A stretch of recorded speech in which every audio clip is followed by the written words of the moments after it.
अस्सलामु अलैकुम नाज़रीन। प्यारे नाज़रीन, योगी आदित्यनाथ के राज्य उत्तर प्रदेश के अंदर मस्जिद में हुआ अल्लाह की कुदरत का एक बड़ा ही भयंकर करिश्मा।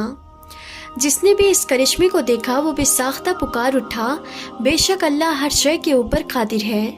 और इस करिश्मे को तो यकीनन हिंदू भी इनकार नहीं कर सकते। जी हाँ नाज़रीन, बात ही कुछ ऐसी है, इसीलिए इस वीडियो को आखिर तक ज़रूर देखिएगा। और अगर अब तक आपने हमारे YouTube चैनल को सब्सक्राइब नहीं किया है तो आप हमारे चैनल ताबिश-ए इल्म को अभी सब्सक्राइब कर लें और साथ में लगे बेल आइकन पर भी ज़रूर क्लिक कर दें, ताकि हमारी हर आने वाली वीडियो की नोटिफिकेशन सबसे पहले आप तक पहुँचे।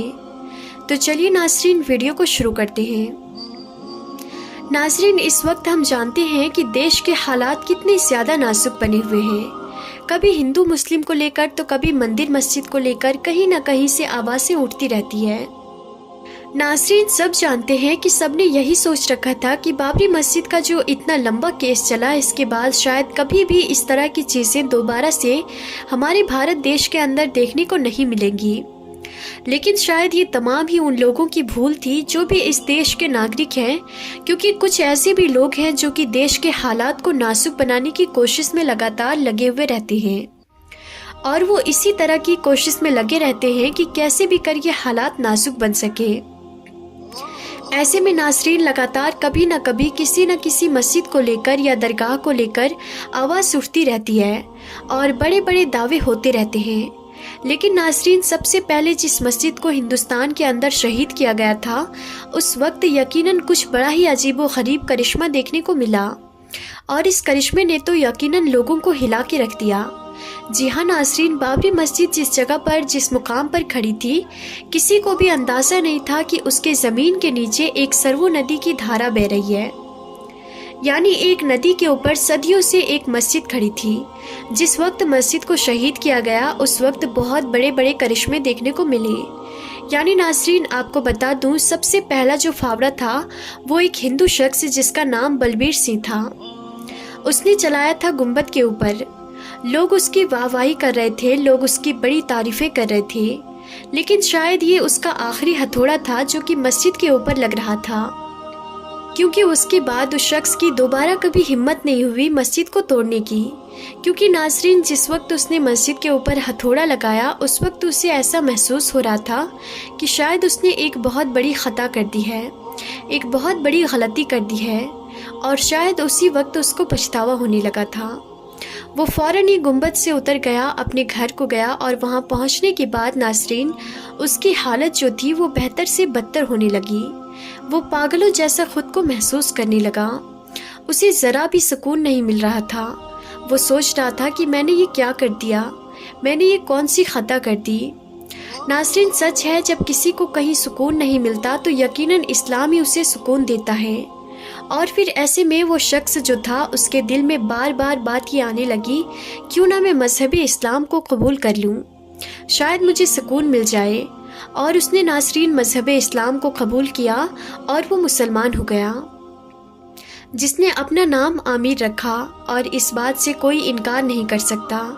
जी हाँ नाज़रीन, YouTube के ऊपर आप जाकर देखिए, उस शख्स के बेशुमार इंटरव्यू मिल जाएंगे जिसमें उसने बड़े बड़े दावे किए और यकीनन ये बात भी कही कि जिस वक्त मैंने मज़हब इस्लाम कबूल किया, उस वक्त मैंने ये ठानी कि मैंने एक मस्जिद को शहीद करने के लिए हथौड़ा उठाया था, लेकिन अब मैं मस्जिद बनाने के लिए अपने हाथ को उठाऊंगा। और ऐसे में नाज़रीन, उस शख्स ने अहद किया था कि वो 100 मस्जिद की तामीर करवाएगा।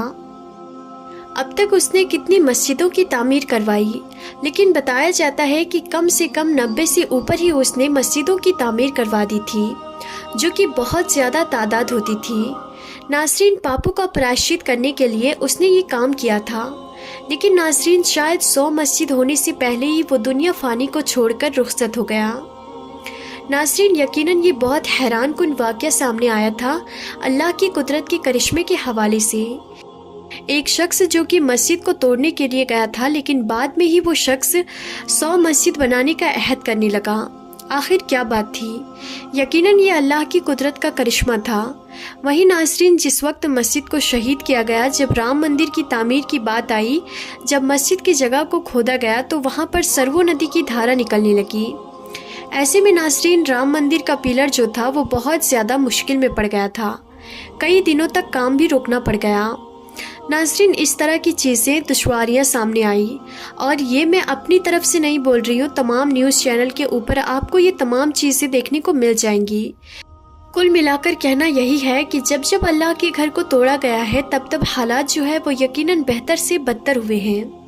ہم نے دیکھا تھا بابری مسجد کے دور میں کس طرح سے حالات نازک بنے تھے، سینکڑوں نہیں ہزاروں بے قصور لوگوں کی جانیں گئی تھی، جو کہ یقیناً افسوس کا مقام ہے۔ ایسا ہرگز نہیں ہونا چاہیے تھا، لیکن ناظرین ایسے وقت میں سب نے یہی امید کی تھی کہ شاید آج کے بعد کبھی بھی یہ چیزیں دیکھنے کو نہیں ملیں گے، لیکن آج بھی ہمیں یہ چیز بار بار نظر آ رہی ہے، ہماری نظروں کے سامنے سے گزر رہی ہے۔ ناظرین ایسے وقت میں دعاؤں کی سخت ضرورت ہے تاکہ حالات جو ہے وہ جلد اور جلد قابو ہو جائے۔ حالات جو بہتر سے بدتر ہوتے جا رہے ہیں، ہمارے بھارت دیش کو جو نظر لگ رہی ہے کہیں نہ کہیں ان درندوں کی لگ رہی ہے جو دیش کے اندر امن و امان اور بھائی چارہ نہیں چاہتے۔ ایسے میں زیادہ سے زیادہ دعا کریں کہ حالات بہتر ہو جائے، کیونکہ ہمارا ہندوستان جو ہے وہ ایکتا کی مثال اور بھائی چارے کے لیے جانا جاتا ہے۔ مذہب ہمیں یہ نہیں سکھاتا کہ آپس میں بیر رکھنا، مذہب تو ہمیں یہ سکھاتا ہے کہ آپس میں امن و امان اور بھائی چارہ اور سب مل کر رہیں۔ تو ناظرین ہم امید کرتے ہیں کہ ہماری آج کی یہ ویڈیو آپ سب کو ضرور پسند آئی ہوگی۔ اگر یہ ویڈیو پسند آئی ہو تو اس ویڈیو کو دل سے ایک لائک ضرور کریں، اور جتنا زیادہ ہو سکے اس ویڈیو کو اتنا زیادہ ضرور شیئر کریں، تاکہ دنیا والوں کو معلوم پڑ سکے کہ جب جب اللہ کے گھر کو شہید کیا جاتا ہے تو کس طرح سے عذاب نازل ہوتے ہیں۔ ناظرین ہم نے دیکھا دنیا میں کس طرح سے مہاماری نے اپنا قہر نازل کیا، ایک چھوٹی سی بیماری، ایک چھوٹی سی آفت سے دنیا مقابلہ نہیں کر پا رہی تھی، کتنے مہینوں لگ گئے اس کی دوائی کھوجنے میں۔ سوچیے اگر سچ میں اللہ کا قہر نازل ہو جائے تو کیا ہوگا۔ ہم سے پہلے جو امت گزری ان کے اوپر بڑے بڑے عذاب نازل ہوئے، لیکن پیارے آقا کی دعاؤں کا یہ اثر ہے کہ آج ہم پر بڑی بڑی آفتوں کا نزول نہیں ہوتا، لیکن اس کا مطلب ہرگز یہ نہیں ہے کہ ہم ہر وقت گناہ کیے جائیں۔ ان چیزوں کے اوپر ہمیں سوچنا پڑے گا اور اپنی دنیا اور آخرت کو سنوارنا پڑے گا۔ مجھے امید ہے آپ میری باتوں کو سمجھ گئے ہوں گے۔ تو آج کی اس ویڈیو میں تھا بس اتنا ہی، ہم پھر ملتے ہیں اگلی نئی ویڈیو میں، تب تک کے لیے خدا حافظ۔